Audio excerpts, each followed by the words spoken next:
Cuaca buruk melanda Laut Lampung Selatan. Ketinggian ombak lebih dari 2 meter yang membahayakan keselamatan nelayan. Akibat cuaca buruk itu, pasokan ikan laut menurun drastis karena banyak nelayan yang tidak melaut. Seperti terpantau di Pasar Ikan Dermaga Bom, Kecamatan Kalianda, Rabu pagi. Puluhan pedagang menutup lapaknya karena tidak mendapat pasokan ikan dari nelayan. Dari sekitar 20 pedagang, kini hanya tersisa 3 pedagang yang masih berjualan. Mereka yang masih berjualan mendapat pasokan ikan laut dari luar daerah. Kelangkaan ikan mengakibatkan harga jual semua jenis ikan naik. Kenaikan harga ikan bervariasi mulai dari Rp5.000 hingga Rp50.000 per kilogram. Ikan tongkol biasanya dijual Rp20.000, kini naik jadi Rp25.000. Ikan bawal dari Rp20.000 kini jadi Rp27.000. Harga cumi-cumi naik drastis, dari Rp40.000 kini Rp90.000 per kilogram. Sudah ikut badai. Oh, ikut badai. Karena sama sih, karena belanjanya juga jauh-jauh kan. Sama juga harga minyak naik ini. Oh, ini juga pasar ini juga sepi karena nggak ada ikan itu sendiri ya? Iya, betul. Jadi kita belanjanya bukan dari sini aja, dari Lampung Timur. Berarti ikan dari sini bukan cuma dari... Bukan dari sini semuanya. Kita ini ada yang dari Teluk. Itu juga kita mana yang dari Teluk di sini nggak, di sana nggak ada, belanja di sini. Kita juga pun seperti itu. Para nelayan di pesisir Kalianda tidak berani memaksakan diri melaut karena khawatir celaka. Menurut nelayan, cuaca buruk terparah terjadi sejak 2 pekan lalu. Mereka memilih tidak melaut sementara dan mengisi waktu dengan memperbaiki alat tangkap ikan. Sana itu Pak, datang hilang. Jadi kalau lagi hilang ya kita belayar. Nanti kalau datang ya kita masuk lagi begitu. Curi-curi cuaca tenang lah ke laut. Biasanya ini udah nggak berlayar berapa hari nih? Udah baru berlayar udah 3 hari baru pulang. 3 hari ya? Untuk menyambung hidup selama tidak melaut, para nelayan kini bekerja serabutan atau menjadi kuli bongkar muat di tempat pelelangan ikan. Mereka berharap kondisi cuaca segera normal kembali sehingga mereka bisa melaut lagi. Aris Susanto melaporkan dari Lampung Selatan.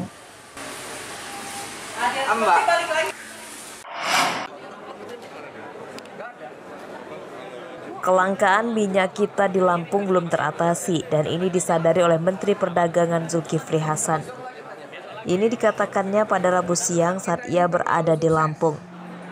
Menurutnya, kelangkaan minyak kita karena peminat minyak kita banyak sehingga kuota yang diberikan tak memenuhi kebutuhan masyarakat. Pendistribusian minyak kita kini diubah dan dikembalikan lagi melalui pedagang pasar. Sebelumnya minyak kita didistribusikan melalui toko modern dan toko swalayan, kini dialihkan ke pasar tradisional. Pemerintah menambah kuota minyak curah di pasar untuk memenuhi kebutuhan masyarakat mendapatkan minyak goreng murah. Yang tengahan berapa, Bang? Kita ini terlalu sukses betul. Sehingga semua orang carinya minyak kita. Padahal minyak kita itu kan untuk ibu-ibu di pasar tradisional yang kemampuannya kurang, gitu. Nah sekarang premium, orang yang biasa premium turun 80% ganti minyak kita. Online minyak kita, yang nggak cukup minyaknya. Oleh karena itu sekarang kita kembalikan ke pasar tradisional lagi. Yang di marketplace kita take down, udah nggak boleh. Ya yang beli banyak ya enggak. Jadi kita taruh lagi di pasar. Ada 2 bentuknya, tentu minyak curah dan minyak kita. Tapi minyak kitanya lebih sedikit, 30%, lainnya minyak curah. Agar pasar tradisional ibu-ibu yang beli setengah liter itu ada. Karena kalau dikonversi minyak kita, taruh di retail modern, nah ini teman-teman juga belinya minyak kita kan.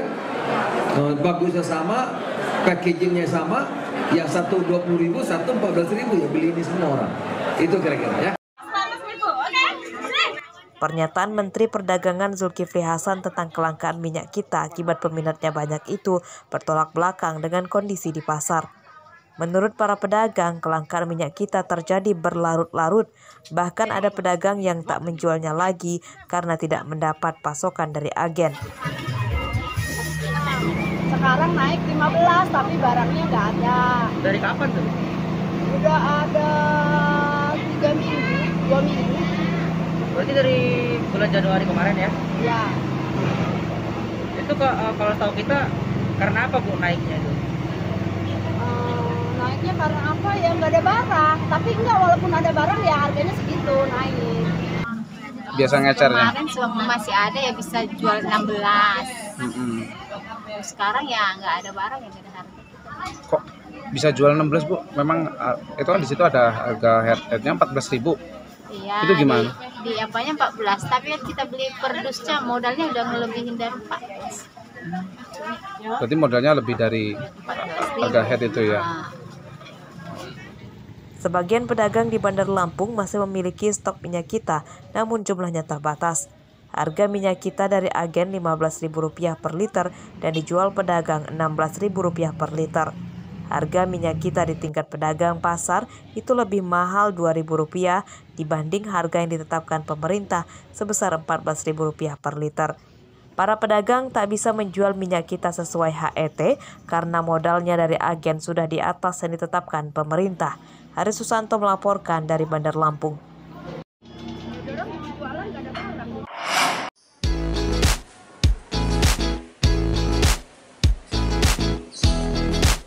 Hidup dengan ruang gerak terbatas ternyata tidak jadi batasan para warga binaan di dalam Lapas Raja Basa Bandar Lampung untuk berkarya.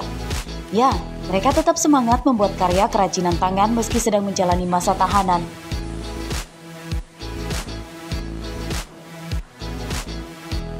Warga binaan ini setiap hari membuat kain tapis khas Lampung. Benang emas disulam dengan teliti untuk membuat motif di lembaran kain tapis yang telah disediakan petugas lapas. Sebagian kain tapis yang sudah jadi kemudian diolah lagi untuk membuat bahan-bahan kerajinan tangan seperti kopiah dan hiasan dinding bermotif gambar-gambar khas ikon Lampung. Ya buat bikin selendang, buat yang bikin tas, ya. Cuma itu aja sih, bahannya cuma benang emas sama benang sonaki aja. Kalau kita masih tak belajar juga sih Pak. Tapi kan kita kalau bisanya kita mau belajar gitu. Melalui wadah kreativitas pelatihan pembuatan tapis tersebut, diharapkan ke depannya para narapidana dapat melakukan kegiatan yang positif. Kegiatan itu juga bertujuan supaya para narapidana bisa hidup mandiri setelah bebas.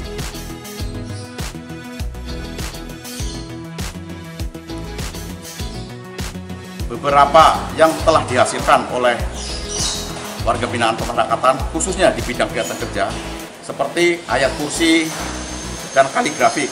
Untuk penjualan hasil karya warga binaan, khususnya tapis dan lain-lain, itu melalui media sosial, baik melalui Instagram maupun Facebook dan lain-lainnya. Untuk pemasarannya, pihak lapas telah bekerja sama dengan pemerintah daerah dan mitra usaha. Kedepannya pihak lapas berharap masyarakat di lingkungan sekitar lapas bisa bekerja sama dengan para warga binaan untuk memproduksi lebih banyak tapis khas Lampung. Arsadi Saputra melaporkan dari Bandar Lampung.